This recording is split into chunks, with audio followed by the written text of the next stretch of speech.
جناب حضرت جابر بن سامورہ رضی اللہ تعالی عنہما روایت فرماتے ہیں کہ رسول اکرم صلی اللہ علیہ وسلم نے ارشاد فرمایا: انی لأعرف حجرا بمکۃ کان یسلم علی قبل ان ابعث، کہ بے شک میں آج بھی اس پتھر کو پہچانتا ہوں مکہ میں جو نبوت سے پہلے مجھ پر سلام بھیجا کرتا تھا۔ انی لعارفہ الآن، میں آج بھی اس پتھر کو جانتا ہوں۔ دو دفعہ آپ صلی اللہ علیہ وسلم نے فرمایا کہ انی لعارفہ اور انی لعارفہ الآن، یعنی مجھے آج بھی پتہ ہے کہ وہ جو پتھر تھا کون سا پتھر تھا جس کے پاس سے میں گزرتا تھا اور وہ کہتا تھا السلام علیکہ یا رسول اللہ، اے اللہ کے محبوب صلی اللہ علیہ وسلم آپ پر سلام۔ اب یہ نبوت سے پہلے کا واقعہ ہے، ابھی آپ صلی اللہ علیہ وسلم نبی نہیں بنے، تو یہ آپ صلی اللہ علیہ وسلم کی نبوت کی علامات میں سے تھا کہ بعض مرتبہ اللہ تعالیٰ آپ صلی اللہ علیہ وسلم کو نبوت کی علامات ظاہر کرتے تھے تاکہ آپ صلی اللہ علیہ وسلم کا دل مانوس ہو، آپ کو پتہ چلے کہ آپ پیغمبر بننے والے ہیں۔ لیکن جب آپ صلی اللہ علیہ وسلم کو نبوت مل گئی تو اس کے بعد کیا ہوا؟ اما عائشہ صدیقہ رضی اللہ تعالی عنہا کی روایت ہے کہ نبی علیہ السلام نے فرمایا کہ جبرائیل کے آنے کے بعد پھر یہ عالم ہو گیا کہ میں جس پتھر کے پاس سے گزرتا اور جس درخت کے پاس سے گزرتا تو اس سے آواز آتی السلام علیکہ یا رسول اللہ، یعنی آپ صلی اللہ علیہ وسلم اس طرح رحمت للعالمین ہے، عالمین کے لیے رحمت ہیں کہ کائنات کی ہر چیز آپ صلی اللہ علیہ وسلم کو پہچانتی بھی تھی، اور اللہ تعالیٰ کائنات کی ہر چیز کی ڈیوٹی لگاتا تھا کہ میرے پیغمبر پر سلام بھیجو۔ تیسری بات یہ ہے کہ وہ پتھر کون سا تھا جو آپ صلی اللہ علیہ وسلم کو سلام کرتا تھا؟ تو ایک روایت میں ہے کہ وہ حجر اسود تھا۔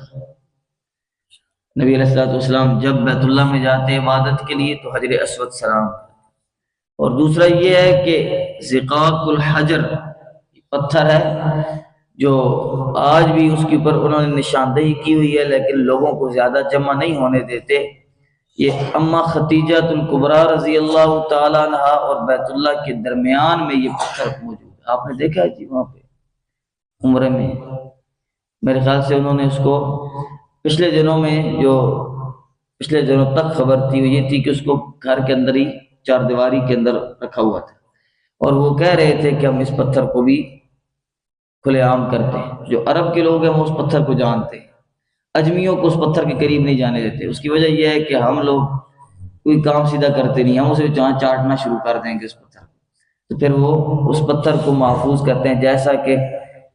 نبی کریم صلی اللہ علیہ وسلم نے حدیبیہ کے موقع پر جس درخت کے نیچے بیعت کی، بیعت رضوان، 1400 صحابہ کرام نے بیعت کی،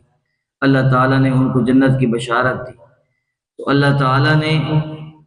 اس درخت کو ایسے محفوظ رکھا کہ کسی کو پتہ ہی نہیں ہے وہ درخت۔ حضرت عمر رضی اللہ تعالیٰ عنہ کے دور میں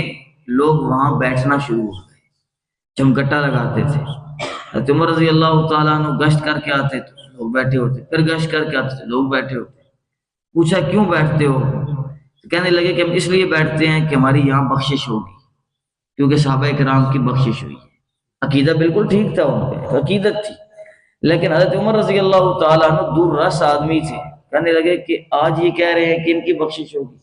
کل باقی لوگ بھی کہیں گے، اس کے بعد باقی لوگ بیت اللہ کو چھوڑ کے سارے اس درخت کے نزدیک جمکٹا لگا دیں گے، لہٰذا اس درخت کٹوا دیا گیا۔ اسی طرح نبی کریم صلی اللہ علیہ وسلم کی قبر مبارک، اللہ تعالیٰ سے نبی علیہ السلام نے دعا فرمائی کہ اللہ میری قبر کو شرک و بدعت سے بچا کے رکھی۔ اللہ تعالیٰ نے ایسے بچایا کہ اما عائشہ کا حجرہ، پھر بیر نور الدین زنگی کی دیوار، پھر اس کے بیر جالیاں، اس کے بیر یہ کھڑے ہو کے جو مرضی کہتے رہو، قبر تک بہت دور ہے قبر اندر، ہاں تو اللہ تعالیٰ نے اس درخت کو بھی محفوظ رکھا، بدعت سے بچا لیا، نبی علیہ السلام کی قبر کو محفوظ رکھ کے شرک سے بچا لیا، اور اس پتھر کو محفوظ رکھ کے اس پتھر کو جو سلام کرتا تھا نبی کریم صلی اللہ علیہ وسلم کی بعثت کے مقصد کے لیے، اللہ تعالیٰ نے امت کو شرک و بدعت سے محفوظ رکھ لیا، ورنہ ہم نے اسے چھوڑنا نہیں تھا۔ بہرحال یہ دو پتھر ہیں جو آپ صلی اللہ علیہ وسلم کو سلام کیا کرتے تھے، السلام علیکم یا رسول اللہ۔ حاصل مقصد یہ ہے کہ جب پتھر اور درخت نبی علیہ السلام کو سلام کرتے تھے تو امتی کا فریضہ ہے کہ وہ نبی کریم صلی اللہ علیہ وسلم پر درود و سلام کا نذرانہ صبح و شام پیش کرے۔ اللہم صلی علی محمد وعلی آلہ محمد۔